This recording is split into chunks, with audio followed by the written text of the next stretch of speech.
Hello friends, welcome to my TET classes. Friends, आज हम पढ़ेंगे सामाजिक विषय पेडागोजी।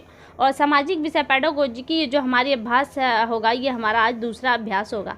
तो आइए देखते हैं पहला प्रश्न। यहाँ पे जो हमने पहला प्रश्न लिया है वो है कि सामाजिक अध्ययन पाठ्य पुस्तक की आवश्यकता क्यों है, यानी कि सामाजिक विषय का आप अध्ययन करते हैं तो वहाँ पे पाठ्य पुस्तक क्यों आवश्यक है। ये देखिए, आपकी पुनरावृत्ति के लिए, कक्षा कार्य के हेतु, गृह कार्य हेतु, उपरोक्त सभी। तो आप ध्यान दीजिए कि हर एक पॉइंट अपने आप पे इम्पोर्टेंट, यानी कि बुक आपके लिए कहाँ तक है। बुक आपके पास रहेगी तो आप पुनरावृत्ति का कार्य कर लेंगे, इसलिए ये पॉइंट सही है। कक्षा कार्य, तो कक्षा कार्य के लिए भी आपको हमेशा बुक की हेल्प लेनी होगी, तो ऐसे कंडीशन में यहाँ पे भी बुक ज़रूरी है। फिर गृह कार्य के लिए बहुत से पॉइंट ऐसे होते हैं जिनके लिए आपको गृह कार्य, जैसे प्रश्न आंसर है सही गलत, तो आप बिना बुक्स को पढ़े फिर उस पॉइंट्स को ढूंढ पाना आपके लिए मुश्किल होगा। तो ऐसी कंडीशन में ये पॉइंट भी अपने आप में सही है। तो तीनों पॉइंट सही होने की वजह से आपका ऑप्शन डी सही होगा कि उपरोक्त सभी। अगला प्रश्न देखिए, अगला प्रश्न यहाँ पर है कि भारत जैसे प्रजातांत्रिक राष्ट्र में शिक्षा को राष्ट्रीय स्वरूप प्रदान करने के मार्ग में सबसे बड़ा अवरोध क्या है। यहाँ पे सबसे बड़ा अवरोध पूछा है। अगर हम शिक्षा को राष्ट्रीय स्वरूप प्रदान करने के मार्ग में अग्रसर होना चाहें तो क्या हमारे लिए अवरोध होगा भारत जैसे प्रजातांत्रिक राष्ट्र में। आपके ऑप्शन है क्षेत्रीयता, राजनीति, विभिन्नताएं या उपयुक्त सभी। तो आपको पता है कि हर एक क्षेत्र में अगर हम विकास करना चाहते हैं तो वहाँ क्षेत्रीयता भी बाधक बनकर आती है, राजनीति भी कहीं ना बाधक बनकर आती है, और विभिन्नताएं भी बाधक के रूप में सामने आती है। तो यहाँ पे तीनों पॉइंट सही लग रहे हैं, इसलिए आपका ऑप्शन 4 यानी कि उपयुक्त सभी, ये पॉइंट आपका सही होगा। यहाँ से अगला प्रश्न देखिए, अगला प्रश्न यहाँ पर है कि यदि आप कक्षा में विभिन्न महाद्वीपों की स्थिति दर्शाने के लिए ग्लोब का प्रयोग करते हैं तो यह शिक्षण सामग्री कहलाएगी। कहा जा रहा है कि जो विभिन्न हमारे महाद्वीप हैं इनकी आज जानकारी देना चाहते हैं बच्चों को, और इस जानकारी के लिए आप ग्लोब का प्रयोग करते हैं। तो ग्लोब आपका किस प्रकार का शिक्षण सामग्री के अंतर्गत है, ये चीज़ बताना है आपको। आपके ऑप्शन है श्रव्य सामग्री, दृश्य सामग्री, दृश्य श्रव्य सामग्री या उपरोक्त सभी। तो ये देखिए, आपका ग्लोब है, ग्लोब से आवाज़ नहीं आती, सिर्फ आप देख सकते हैं। तो ग्लोब क्या है, आपका दृश्य सामग्री के अंतर्गत आता है। तो यहाँ से आपका ऑप्शन 2 यानी कि दृश्य सामग्री सही ऑप्शन होगा। ग्लोब किस तरह का आपका शिक्षण सामग्री है, आपका दृश्य सामग्री है। अगला प्रश्न देखिए, अगला प्रश्न है यहाँ पे कि उच्च प्राथमिक स्तर पर सामाजिक अध्ययन शिक्षण मातृभाषा में होना चाहिए, क्यों होना चाहिए। पॉइंट्स देखिए, क्योंकि वर्ड के बाद जब इस तरह से डैश दे दिया गया तो इसका मतलब होता है क्यों होना चाहिए, उसी पॉइंट को आपको ढूंढना है। ऑप्शंस देखिए, छात्र प्राकृतिक वातावरण में सीखते हैं। अगला है छात्रों में मानसिक विकास के लिए अच्छा होता है, नौकरी मिलने के अवसर में वृद्धि होती है, इनमें से कोई नहीं। तो देखिए, जो प्राथमिक स्तर पर आप सामाजिक अध्ययन पढ़ाते हैं और किस भाषा में, मातृभाषा में, यानी कि जो वर्तमान लैंग्वेज जो बच्चा प्रारंभ में स्टार्ट करता है बोलना, उसके लिए पूछा जा रहा है। तो देखिए, नौकरी के लिए तो ये पॉइंट एकदम गलत है, यहाँ से इस पॉइंट को पहले काट दीजिए। इनमें से कोई नहीं, ये पॉइंट भी नहीं होगा, क्योंकि आपके एग्जाम में ऑप्शन 4 में एक ऐसा पॉइंट होता है कि उपयुक्त सभी। ये वाला तो आ सकता है, लेकिन ये वाला कभी नहीं आएगा कि इनमें से कोई नहीं, ये वाला ऑप्शन होगा ही नहीं, ये ध्यान दीजिएगा। बचे आपके 2 ऑप्शन, देखिए क्या, छात्र प्राकृतिक वातावरण में सीखे, मातृभाषा और दिया है प्राकृतिक वातावरण। दूसरा पॉइंट है कि छात्रों के मानसिक विकास के लिए अच्छा होता है। विकास बच्चा कब करेगा, जब वो मूल लैंग्वेज से जुड़ा रहेगा, यानी कि मातृभाषा से अगर बच्चा जुड़ा है तो उसका मानसिक विकास अच्छे से होगा। यहाँ से ऑप्शन 2 आपका सही हुआ। अगला प्रश्न देखिए, अगला प्रश्न है यहाँ पर कि सामाजिक विज्ञान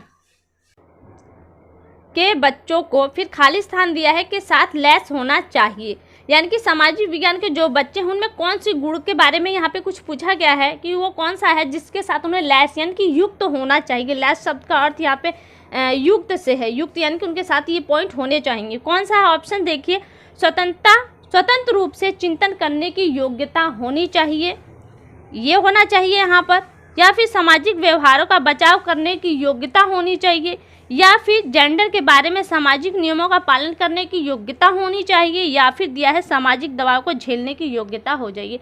सामाजिक दबाव को आप पहले काट दीजिए, ये तो क्लियर है। और जेंडर के अकॉर्डिंग सामाजिक नियम का पालन करना, ये भी सामाजिक विज्ञान के अंतर्गत नहीं आता, इसलिए ये भी पॉइंट हम गलत काट देते हैं। देखिए आपका क्या है, 2 है सामाजिक व्यवहारों का बचाव करने की योग्यता। किस तरह के सामाजिक व्यवहार का आप बचाव करेंगे, इसलिए ये पॉइंट कहीं ना कहीं से कंफ्यूज कर रहा है, छोड़ दीजिए।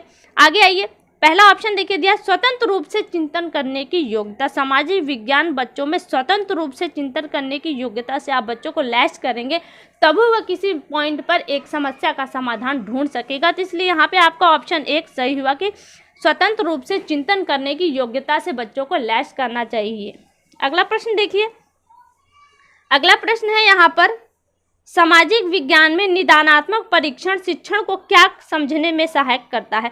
यानी कि अगर सामाजिक विज्ञान में आप निदानात्मक परीक्षण करते हैं तो इससे शिक्षक को क्या समझने में सहायता मिलेगी। ऑप्शंस देखिए, पहले तो मैं बता चुकी हूँ आपको कि जब मैंने आपको पेडागोजी पढ़ाया था कि निदान हमेशा किसके लिए होता है, वो किस समस्या से ग्रसित है उस समस्या को खोजने के लिए हम निदानात्मक परीक्षण करते हैं। ऑप्शंस देखिए, सामाजिक विज्ञान में विद्यार्थी सीखने संबंधी किन कठिनाइयों का सामना करता है। निदानात्मक परीक्षण के अकॉर्डिंग यही हुआ कि हम उनकी समस्याओं को ढूंढें, ये हो गया।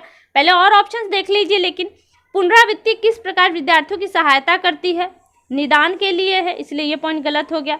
उनके विद्यार्थी कितने बुद्धिमान हैं, कहीं ना कहीं से आप समस्या को ढूंढते हैं तो ये भी कहीं ना कहीं क्लियर होता है कि आपके बच्चे किस हद तक कितनी बुद्धिमान है। लेकिन जो निदानात्मक परीक्षण है वो क्लियरली उन बच्चों के समस्याओं को ढूंढने के लिए किया जाता है, इसलिए ये पॉइंट गलत है।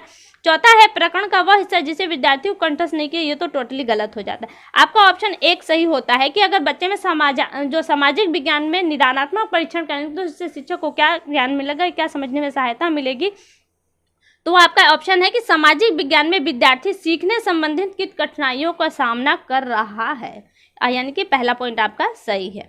अगला प्रश्न देखिए, अगला प्रश्न यहाँ पर है, करके सीखने का सिद्धांत, करके सीखने का सिद्धांत किस कार्य पर आधारित सिद्धांत। यहाँ पे जो आपके कार्य दिए गए उसके बेस पर आपको बताना है। खोज कार्य, प्रयोगात्मक कार्य, परियोजना कार्य या फिर ये सभी। देखिए खोज कार्य में भी बच्चा एक्टिव होता है, कुछ न कुछ करता है, तो करने का सिद्धांत वहाँ भी लागू हुआ।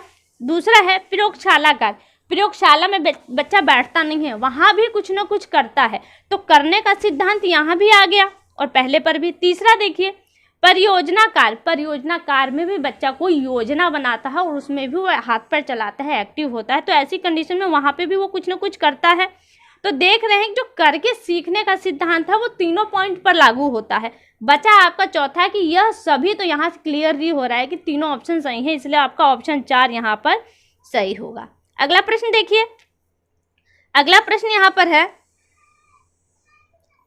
इतिहास शिक्षण में एक महत्वपूर्ण विधि है। इतिहास अगर आप पढ़ाते हैं तो उसमें कौन सी महत्वपूर्ण विधि है वो देखिए, योजना विधि, प्रयोगशाला विधि, स्रोत विधि या इनमें से कोई नहीं। देखिए आपने इतिहास जब पढ़ा है तो ये हमेशा देखा होगा कि वहाँ पे जो हमारे स्रोत हैं इतिहास को जानने के लिए उनको ज़्यादा महत्व दिया जाता है और स्रोतों के माध्यम से ही इतिहास की जानकारी आपको दी जाती है। तो यहाँ पे दिया है योजना विधि, तो ये नहीं होगा। प्रयोगशाला विधि ये भी नहीं होगा।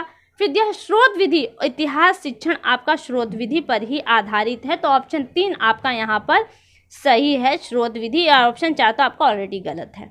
अगला प्रश्न देखिए, दिया है सामाजिक अध्ययन शिक्षण में निम्न में से क्या लिखित नहीं है, वो स्रोत आपको बताना है। प्रश्न देखिए क्या है, नहीं को तो पहले काट दी क्योंकि यहाँ पे आपका नहीं दिया, इसको काट दीजिए, एक पल के लिए भूल जाइए। और पूछा है कि सामाजिक अध्ययन शिक्षण में क्या लिखित स्रोत है। देखिए प्राचीन ग्रंथ आपके लिखित स्रोत हैं, ये आप बहुत अच्छी तरीके से जानते हैं। हस्तलिपियाँ ये ऑलरेडी हाथ से लिखी गई हैं, इसलिए ये भी आपके लिखित स्रोत है। लोकगीत में कंफ्यूजन है, छोड़ दीजिए, आगे चलिए। मनुस्मृति ये भी आपके लिखित है क्योंकि इतिहास की जानकारी आपको इन्हीं सब तथ्यों के आधार पर प्राप्त होती है, तो ये भी आपकी लिखित है। लोकगीत आप समझ सकते हैं कि लोकगीत लिखित नहीं होता, ये क्या है, सिर्फ गायन के रूप में इस्तेमाल होता है और ज्ञान के थ्रू एक दूसरे ट्रांसफर होते हैं और लोग इन्हें याद करते हैं। तो लोकगीत आपका लिखित स्रोत नहीं है, तो ये नहीं किस और इंगित कर रहा है, ये नहीं आपका लोकगीत की तरफ इंगित कर रहा है, कि ऑप्शन 3 आपका यहाँ पे सही है। आज के आखिरी प्रश्न है, ये देखिए यहाँ पे लिया गया है कि वे स्रोत जो प्राथमिक स्रोतों का विश्लेषण करते हैं कहलाते हैं। CTET में अभी पीछे ये प्रश्न पूछा गया था, हालांकि पूछने का तरीका कुछ और था। यहाँ देखिएगा वे स्रोत जो प्राथमिक स्रोत, पहले होता है हमारा प्राथमिक, फिर होता है द्वितीयक, फिर होता है तृतीयक। प्राथमिक स्रोत वो होते हैं जो डायरेक्टली सर्च करके निकाले जाते हैं, वो प्राथमिक स्रोत होते हैं। लेकिन इस सर्च यानी कि प्राथमिक स्रोतों पर फिर जब कोई स्रोत होता है तो आपका द्वितीयक होता है। तो यहाँ कह रहा है कि वे स्रोत जो प्राथमिक स्रोतों का विश्लेषण करता है। अब प्राथमिक स्रोत हमें मिल चुके हैं और इसी पर हम विश्लेषण करेंगे। तो जो विश्लेषण के रूप में हमारा परिणाम निकल कर आएगा वो हमारा द्वितीयक स्रोत के अंतर्गत आएगा। तो स्रोतों का विश्लेषण करते हैं वो क्या कहलाते हैं? आपके द्वितीयक स्रोत, यानी कि ऑप्शन 2 आपका यहाँ पे सही है, द्वितीयक स्रोत वो कहलाते हैं। तो फ्रेंड्स आज के लिए केवल इतना ही। अगली वीडियो में आपसे फिर मुलाकात होगी, तब तक के लिए नमस्कार।